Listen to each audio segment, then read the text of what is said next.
Isang mapagpalang araw po sa inyong lahat mga ka-GCTV, no?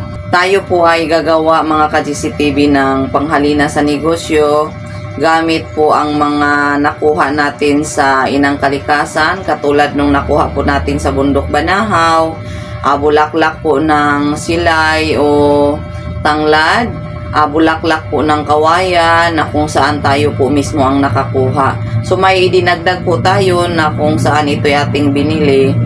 So ito po ang lagayan natin, mas maganda po na buti po no yung babasagin, yun po ang gamitin natin. So ang ilalagay natin dito ay perfume po mga ka-GCTV. Ito po wala po munang laman at lalagyan muna po natin ng mga sangkap. So katulad po nito. Ito po yung bulaklak ng silay mga ka-GCTV natin pong nakuha doon sa Bundok Banahaw, no? Ito'y binili lang po natin dahil naubusan na po tayo ng bulaklak ng silay o tanglad. So ito'y ating ihalo dito sa ating paswerte o panghalina sa negosyo. Ang araw na mas maganda sa pagpagawa ng panghalina sa negosyo ay araw po ng linggo ng pagkabuhay po. Ngayon po ay linggo ng pagkabuhay. So ito po ay ang magandang pagbuhay sa mga mutya o sa mga gamit pang paswerte o pabango sa negosyo o pangpahalina sa negosyo. At meron din po tayong, ito po ay pinagbahayan po ng aninipot or yung alitaptap, no? Ito po ay pinagbahayan ng alitaptap. So ito po ay ating ihalo rin mga ka-GCTV, pinagbahayan ng alitaptap. Ngunit kaunti lamang po ang ating ilalagay. Ito naman po ay tagupaypay. So yan. Ito naman po ay tagupaypay, no, na pizza iyo. Ito po ay tagupaypay.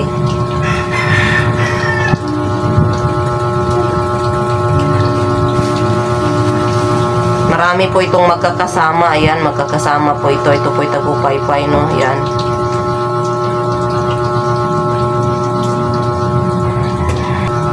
So ayun po. Ito na po sa ilalim ang tagupaypay. Ito naman po ay yung nakuha natin sa Bundok Banahaw na bulaklak ng kawayan. Yan po. Ito naman po ay bato ara, no? Kasama po dito sa nabili natin o nakuha natin sa Bundok Banahaw na bato ara. So ito po yung nakuha natin sa Bundok Banahaw na bato ara. Ito po ihalo din natin, no? Ayan. Ihalo rin po natin dito. Ito naman po yung nakuha natin na nabunot natin sa loob mismo ng bahay. Na nakuha po natin na isang halaman kung bakit tumubo po siya sa loob, no? Hindi naman siya mababasa ng ulan, tatapunan ng tubig. Ato po siya, nasa pader po siya sa loob ng bahay kung bakit po may tumubo na halaman. So ito po ay magandang pangpaswerte mga ka-GCTV, no? Itong halaman na ito yung nakuha natin sa Bundok Banahaw na kung saan nakita po natin at kaunti na lang ang dahon dahil pinamahagi rin po natin sa ibang dahon mga ka-GCTV, no? Dahil sa mas maganda po, mas mabisa ang isang pangpaswerte kung hindi po tayo magdamot, no? Tayo'y mamahagi rin po. So ito na lang po yung natira. So ilalagay po natin dito yung dahon lamang dahil sa langis naman po natin ilalagay itong puno, no? Itong dahon po ilalagay natin dito.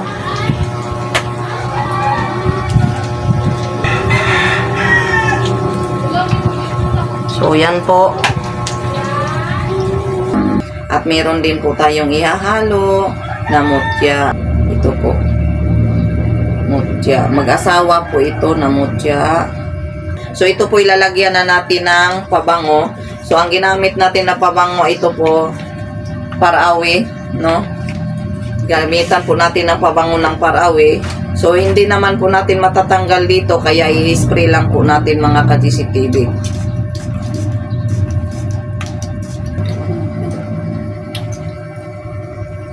So ayan po, nangalahati na po siya. Ito rin po yung ating ihalo.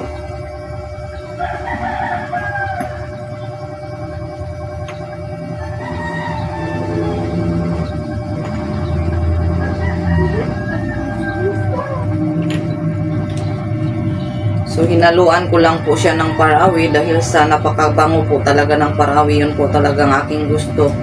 So ito na po ang ating ginawang pangpaswerte mga ka-GCTV.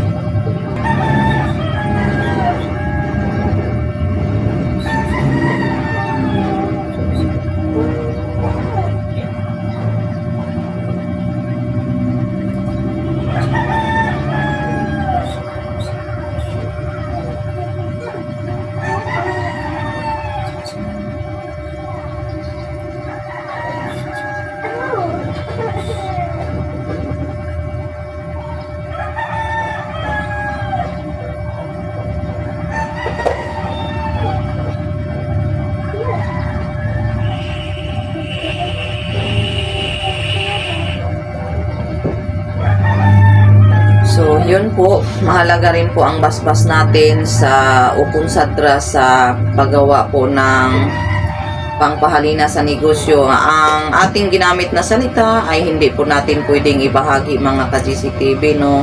Ito po'y lihim lamang, no? Hindi po siya pwedeng ibahagi sa kung sino-sino. Ang mga salitang lihim po mga ka-GCTV. Ito po, no, yun po, andun po sa ilalim ang mga gamit.